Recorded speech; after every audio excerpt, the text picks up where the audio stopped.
গৃহকর্মী, তাদের উপরে নির্যাতনের কোনো শেষ নেই, অবর্ণনীয়। তাদের পারিশ্রমিক দেওয়া হয় না, তাদের থাকার জায়গা। আমি খুবই মর্মাহত যে আমি শিক্ষিত একটা মানুষ, বড় চাকরি করি, সমাজে প্রতিষ্ঠিত। আপনারা ইদানিং ফ্ল্যাট কিনতে যেয়ে দেখেন অথবা ভাড়া করতে যেয়ে দেখেন, আপনাকে আগে ওই দেখানো যখন দেখবেন যে রান্নাঘরের কোণা দিয়ে ওই কোণার ভিতরে একটা ছোট্ট ইয়ে আছে, কি বলে, আয়না ঘর আছে। ওই ছোট্ট আয়না ঘরে আপনার বাসার গৃহকর্মীকে রাখার জন্য একটা ঘর দেখাবে।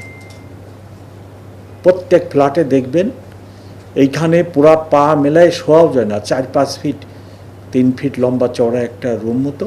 বলে কি বলে, এখানে গৃহকর্মী যিনি উনি থাকবেন। আমার হঠাৎ করে এটা মনে পড়ল, ফ্ল্যাটে এরকম একটি ব্যবস্থা করে। Very unfortunate. আমরা কত কি লেখাপড়া শিখলাম, কি মানবিক গুণাবলী, যে আমি একটা এসি ঘরে ওই ফ্ল্যাটে, তার থেকে 10-12 ফিট দূরে একটা রুমে এয়ার কন্ডিশন লাগায়ে দিব্যি মহা আরামে ঘুমাচ্ছি।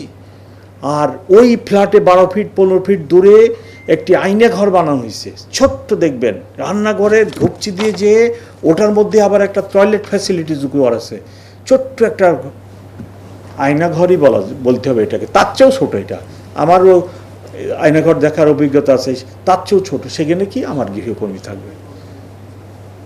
তা আমি অনেককে পরামর্শ দিই, ভাই এই কাজটা প্লিজ এই কাজটা আপনারা করেন না, এই কাজটা করেন না। আপনার যদি রুমের অভাব হয়, আপনার ড্রয়িং রুমে একটা তোষক কিনে নিয়ে এসে ফেলে দেন, আর ফ্যানটা ছেড়ে দেন, এসিটা আছে আপনার, ছেড়ে দেন, আপনি এসি ঘুমান, গৃহকর্মী এসি ঘুমান। সে তো হিউম্যান বিইং। আর ইসলামিক দৃষ্টিতে যদি বলেন, তাহলে তো আপনি তো একটা বিশাল পাপ কাজ করতেছেন। আপনি একরকম থাকেন, গৃহকর্মীকে আরেক রকম।